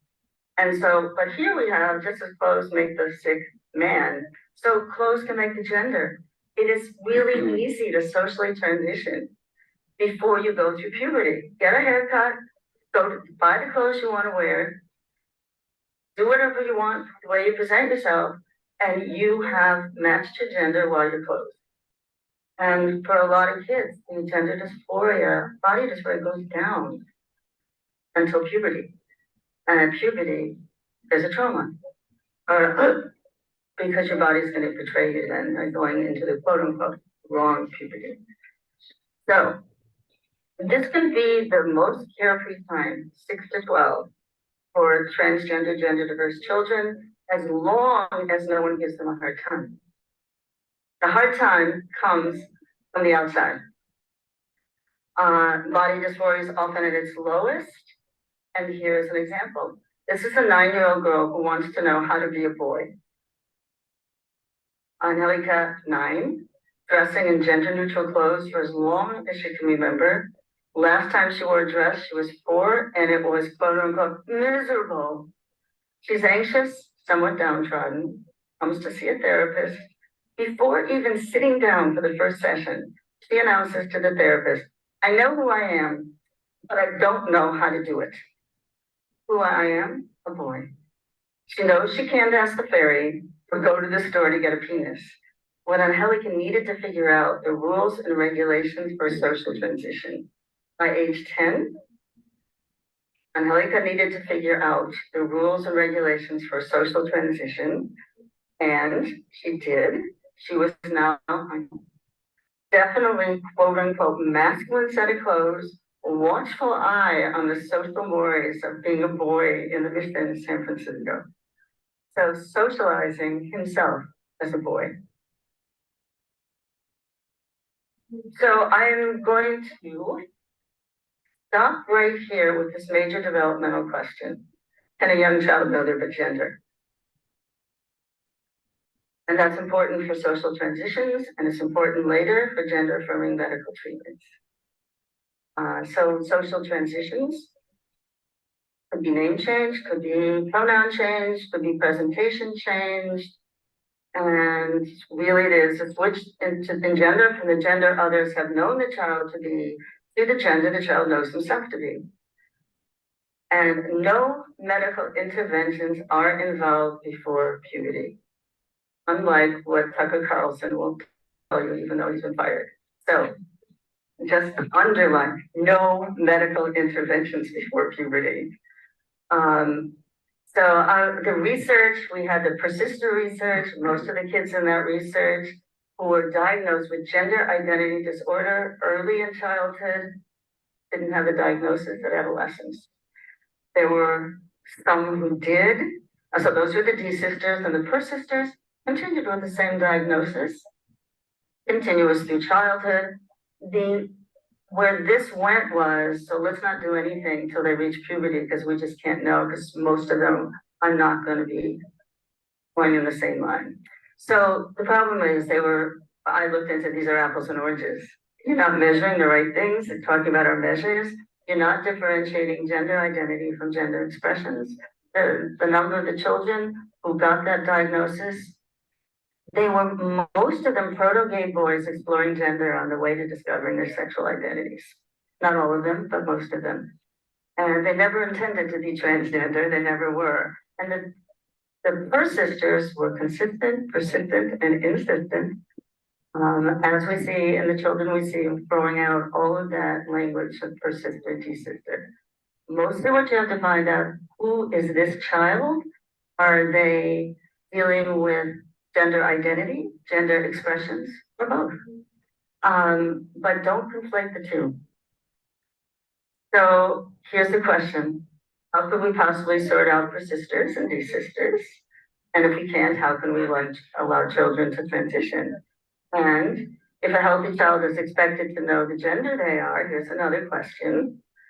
And so many people doubt that a child of 6 can really know that they are transgender. How come cisgender children can and are supposed to know their stable gender identity by age 6, but transgender children can't? Isn't that a double standard? Double standard when a situation is desirable for one group but deplorable for another. So I'm going to stop there by simply saying our research we have a Foresight NIH research. I've been studying, and we're looking at puberty blockers and gender-affirming hormones, medical and psychological effects. 90% of the children had socially transitioned prior to reaching puberty. And this was in a clinic population, but prior to starting blockers, 90% of the kids appeared to know their gender well before puberty. So, questions in our last few minutes, or thoughts, or information you have you can share with us about our not short adults here.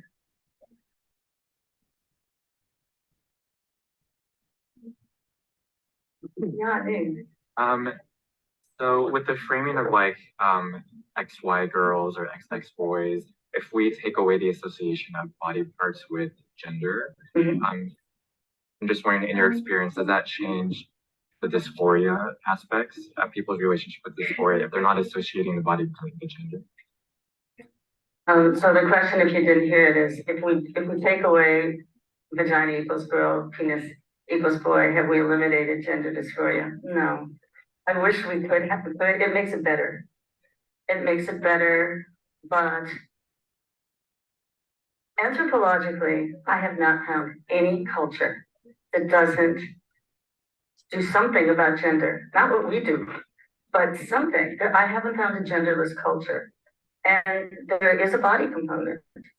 And I am not a trans person, but I'm a cis children. I was a cis child and I'm a cis adult. And if somebody said to me, well, you know, part of you being cis, you're a cis person with a penis, I want to change it. And I don't know where that would come from, maybe my socialization, but I think what I'm hearing about the homonucleus is really important gender messages about embodiment that we cannot ignore. You know, I've had so many people say to me, because I was raised a feminist, I am a feminist, why are you doing this work? It's only socially imposed that people have to mutilate their bodies to be the gender. Anybody could just accept the body you have, be the gender you are. That is internal discordant mirroring for so many people. And what you see is the ex post test. We can say it's culture bound. I don't think it is. Of how much happier people are. Like when Sean was saying, you can just keep your breath. He was like, no, just no. So this is why I think, yes, it helps with the dysphoria. So the story I have is I was working with a 10-year-old trans girl with a 15-year-old, she was 9 at the time, with a 13-year-old cisgender sister. Her sister had just gotten her period.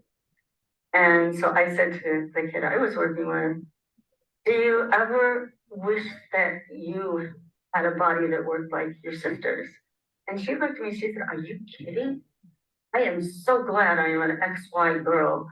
I don't want the experience and the blood and having get pregnant. Thank you, XY. So this is gender euphoria around I am an XY girl. And she is older now and an XY girl and not asking for a vaginoplasty in any way. So the answer is it depends, but even if it doesn't reduce dysphoria about the body, and this says we have to stop. What I will say the last thing is it reduces gender stress. And we are wanting to build resilience, strengthen health, and reduce noise and stress. So I would encourage you all to take away thinking about XX and XY girls. Some people do it by body parts. Some people are born body this way, body that way. But a lot of kids get really grossed out by that. Ooh, I don't want to talk about penises, or ooh. But they really like letters, XX, XY. They don't know what chromosomes are, but they know the assignation. So thank you. Oh, the contradictions. Just every sentence. Yeah.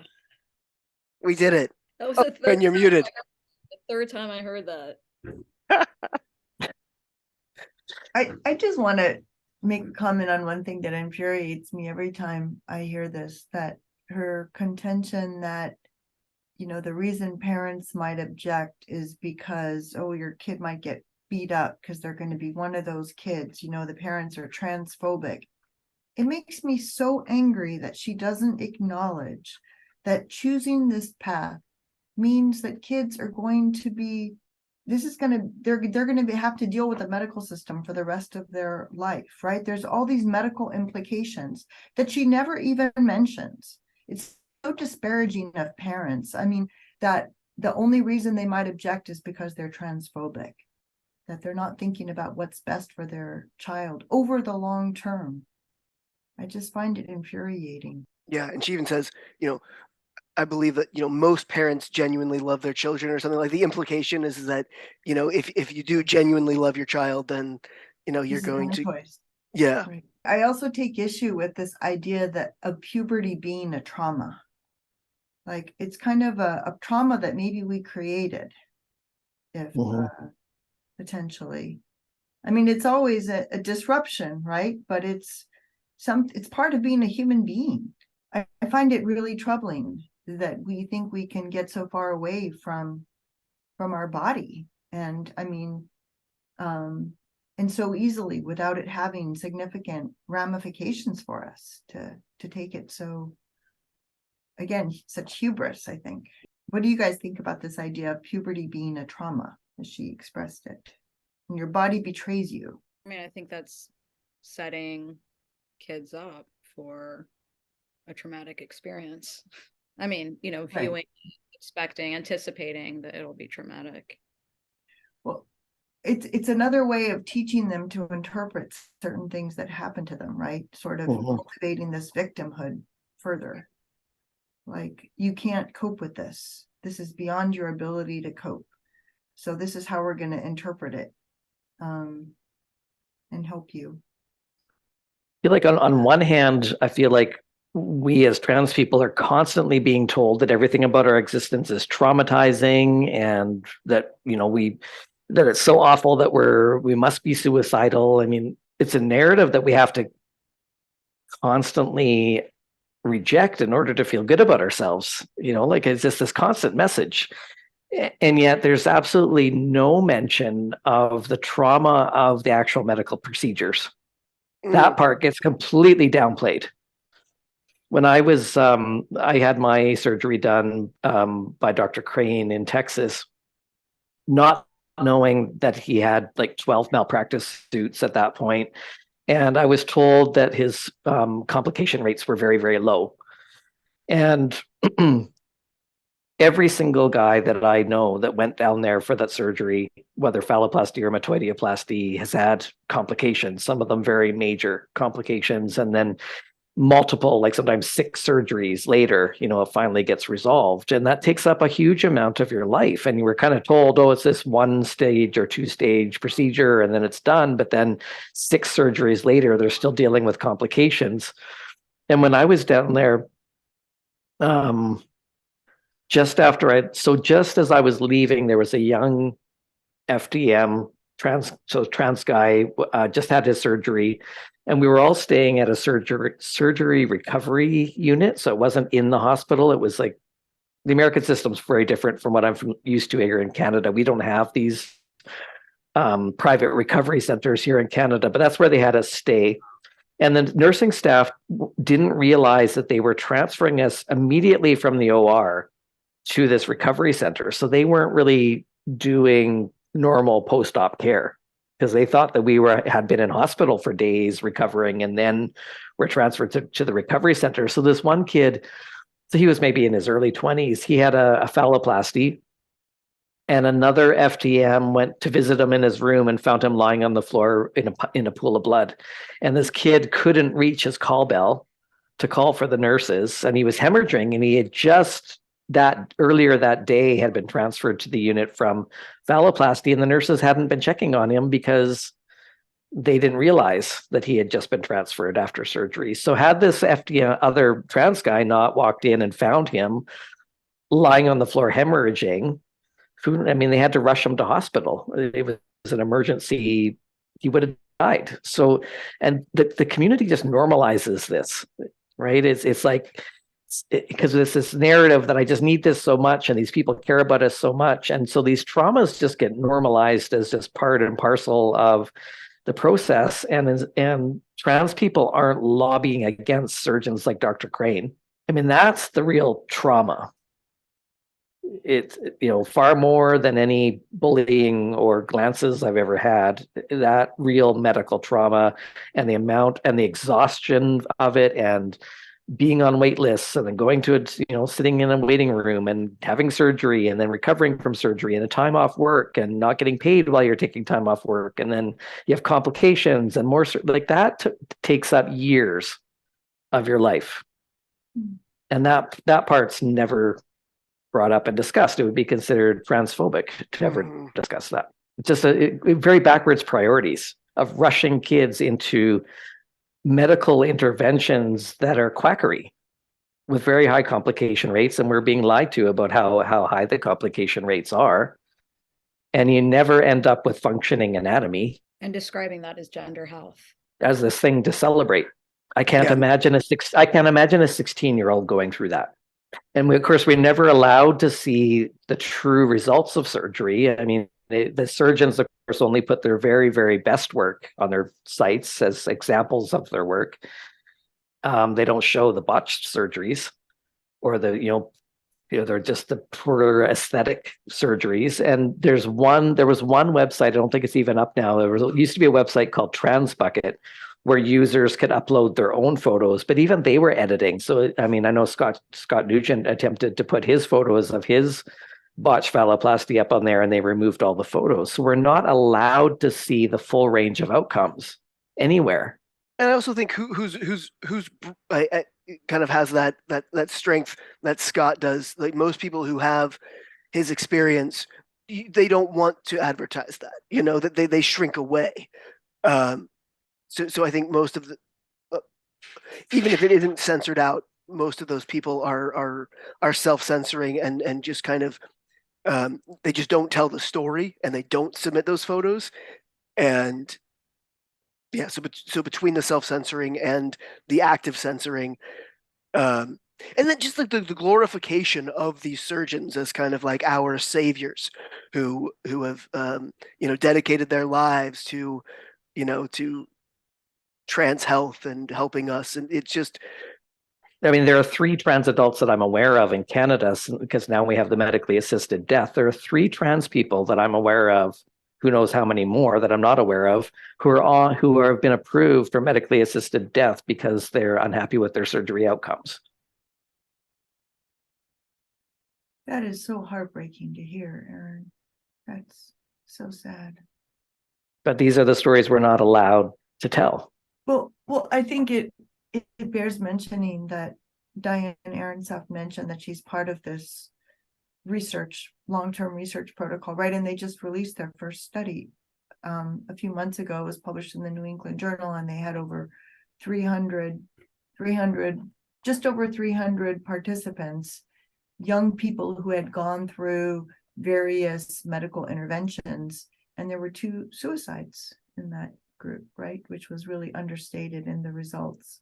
And these were kids who got the quote unquote best of gender affirming care. So there's clearly a lot that's not being discussed. Mm-hmm. It's not only not being discussed, it's being glorified. And because there's such taboo about discussing it, when anyone tries to discuss it, it just gets dismissed. Or you're like, I remember I tweeted the story about that kid that was found on the floor hemorrhaging. I tweeted that, and I had trans activists commenting under that saying that I was lying, right? Because if these stories aren't allowed to be told, then they're not being told. And then when anyone dares to tell them, it's a very unusual story. And I don't understand what that silencing is about. I mean, in Vancouver, there is a support group. It's not an official support group, it's just an informal support group for post-surgery trans men. I think people are just so, I don't know what it's about. It's like this blind loyalty, this very fierce loyalty to everyone else. And I think people think, if this is life-saving care and you had a botched surgery and you're unhappy with your result, I think people feel such loyalty to the cause that they don't want to voice what happened to them or their own disappointment with the results because they don't want to compromise it. I think they just imagine that everyone else has benefited from it, and they don't want to compromise the care for anyone else by speaking out against the care. And I think also there's an insecurity that, when you let those doubts and those concerns kind of go to their logical end, it's like very destabilizing to kind of directly confront, the entire house of cards, I guess. I'm not articulating this very well, but I think people avoid directly facing their concerns and their regrets because it all does crumble, and you don't want that. You can't you can't have that. So you've got to maintain that this was correct, this is right, we're all doing the right thing. And not allowing yourself to really accept exactly what happened, exactly what these surgeries are. It's this kind of silencing spiral. So do you think most people who have a bad outcome from a surgery think of it as maybe a one-off experience that happened to them, as opposed to a potential more of a pattern that they would explain it away? That I think it is hard to determine what, I think everyone just assumes that they're the exception, that it went badly for them and they were maybe that, if you're told like there's a 30% chance you're going to have a complication and you have a complication, I think you just assume, well, I guess I just got unlucky and I'm not 30%. And you just assume that everyone else is happy with the result. So because nobody is really voicing their true feelings, we really have no way of knowing. Like maybe it's 80% of people that are unhappy with the result, but because there's this public sort of silencing about it, we really have no idea. Well, and Aaron, you said that Dr. Crane, you found out after the fact that what he considers a complication is anything that cannot be corrected. Yeah, he told one of the guys while I was down there, he told one of the other guys that he only counts it as a complication if it can never be repaired or healed. So, I mean, a person could have like 10 surgeries to eventually get it repaired, and he wouldn't consider that. He wouldn't include that in his complication stats. Wow. So I heard from the province that, so like I said, it was every guy I know, but so that would be, 100% of the people I know, but the province that was sending us all down to Crane said it was 80% complication rate, and some of them major complications, like life-altering complications. Why was the province sending you there if there were so many complications? Well, it was on a trial basis because we have the only surgeon that we have in Canada that can do the genital surgeries is in Montreal, and they've been doing the surgeries for the trans women for a long time, and it's only more recently that they started doing the FTM surgeries in our province, at least. So everyone in the province was going to Montreal for these surgeries, but there were so many complaints about the quality of work that people were not happy with the results that our province decided to trial a couple of different surgeons in the United States. So Crane was one of them. Yeah, and none of this was obviously talked about at the conference. No, I mean, at these conferences, they seem completely unconcerned by the quality of the work that the surgeons are doing. All right. Wrap it up? Yeah. Not ending on a positive note, but there It's wasn't really a important. positive note to be found here. It's true. It's true. Well, No, thank you it's both highly so relevant. much for joining us for the conversation. I wasn't at the conference. This was all new material to me, and it was fascinating. And there's plenty more to come. This is a marathon. Yep. Yes, it is. All right. Yes. Thank you both very much. Until next time.